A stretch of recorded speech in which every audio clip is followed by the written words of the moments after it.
Good seat for that show. Well, you know what? I think more people will remember that she won because it was a pretty significant achievement. It was a fantastic game and a fantastic week that she had. She was really, really good. And a bucket left there by Lori Hankins, so neither team able to seize anything in this low-scoring start. And what you're seeing from McKendree pretty consistently is the left lane is tighter down lane, and you're having a lot of two-pin combinations and light pocket shots, the ones that have gotten to the pocket. On the opposite side, Weber is going high more often than not when they've when they've been able to keep it online.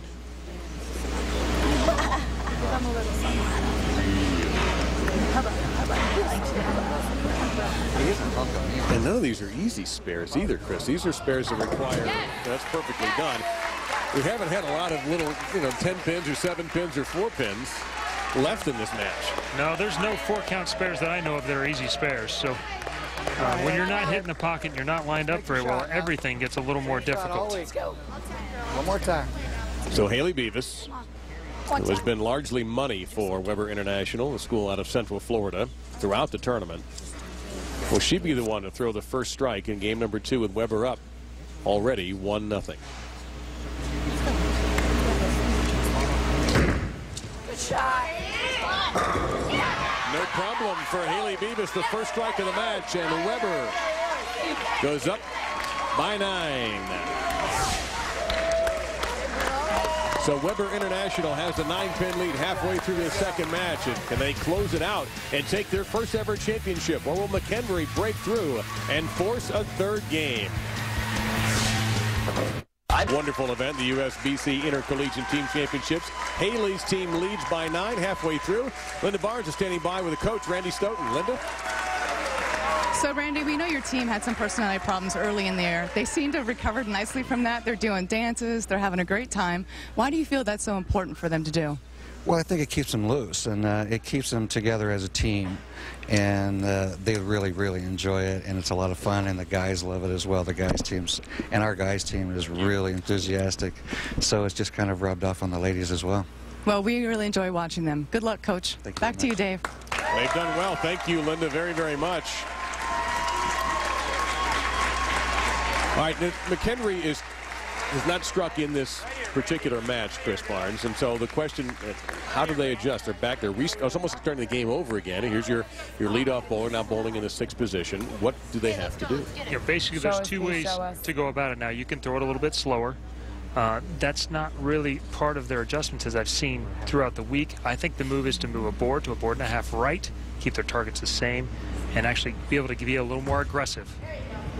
Any of that pay off? They cross for Brooklyn, and they'll take it. Their first strike may not have been the way you draw it up. I think that's the second time that Brandy has crossed over for Brooklyn and for the strike. Now, this is not a poll. There's no voting involved here. You earn your way to the women's and men's top 10. Central Florida came in here number 1. Wichita State number 2. They were defeated by McKendree. See McKendree ranked number 8. And Weber International a solid 4. Again, this is their first year of intercollegiate bowling. Oh. And you can hear that little oh when that ball was put down Come on now. Number 2, baby. Number 2. by Jessica Santiago. Well, she'd thrown 3 great shots up to this point. This ball is just a little bit inside a target. Tell from her reaction she'd fallen off of it a little bit. Knew it was inside by about a board and a half. Would have been a nice opportunity to go up by 19. Still up by 9 on the spare. And no problem on the conversion. So the lead remains 9. McKendree's coach talked about Weber getting some good breaks in that first match on some Brooklyns. They have a Brooklyn up there right now. Let's see if they can throw a good shot behind it and take advantage. The strike will give them the lead. And Mary Bellis has one of those on it. She's done a little bit of everything. She's actually been the most lined up of all the players on the McKendree team so far.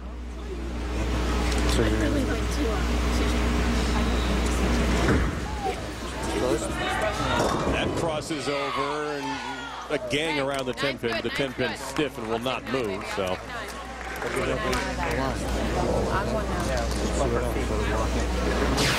Mary has a tendency to push a little bit right, got up stuck behind her, and then she rotated her shoulders around, got a little bit left early, and almost got the little bulldozer shot, pushed it right down the line, but yeah, a lot of traffic around that 10-pin, but it wouldn't budge. I thought it was interesting. You saw Coach Gary White in the background talking to his next bowler, Daniela Belabradich, who was bowling in the 3rd and 8th frame. Look out, and left it open on the 10-pin. And that is the 2nd time, Chris, in this match McHenry has missed a single pin spare. Very unusual for this team. Very unusual for Mary to miss 2 single pin spares.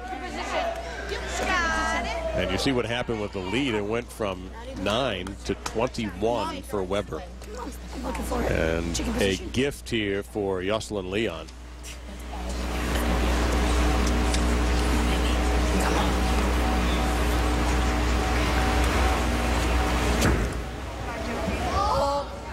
That's high. And she is fortunate there was nothing on the left side of the lane there. She has a 3-6-10. Cover it up, cover it up. So you got to do it, cover it up.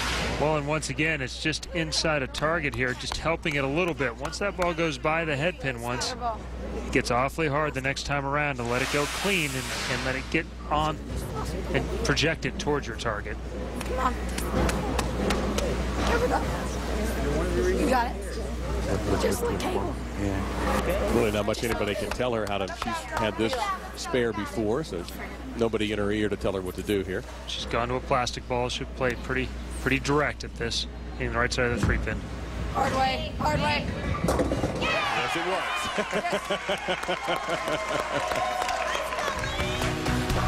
The best women bowlers in the world return next week as the U.S. Women's Open comes to the International Training and Research Center in Arlington, Texas, Wednesday at 8 p.m.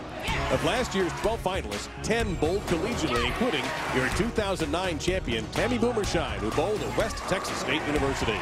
And look at that list. Kelly Kulick, we saw from Morehead State, Tammy Boomersheim, West Texas, Tim Carell-Kearney, an incredible career at San Jose State, where Linda Barnes, your wife, went. A program that may be on its way back to national prominence. And that is a 2-4-10. Well, it's just more of the same. You're just continually going by the head pin, not getting squared up enough on it. It's a pretty good shot. It crosses 11-12.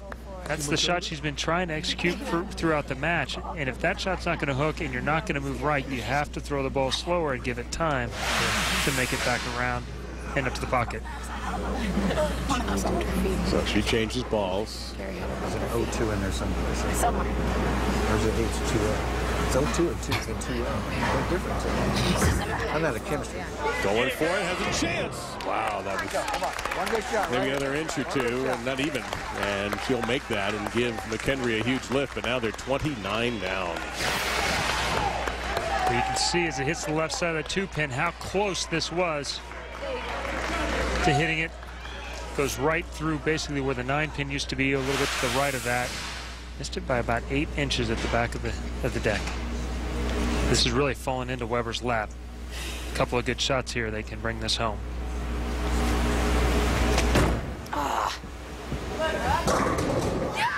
Yeah, I'd like to be unhappy about a strike. No dance, Katie. Well, I shouldn't have. I spoke too soon. How about the range of emotions from to that? Well, this is not a really good shot. As opposed, it's almost like Weber is watching McHenry's every shot, and every time they go light, that they help their shot and pull it to the left. McHenry's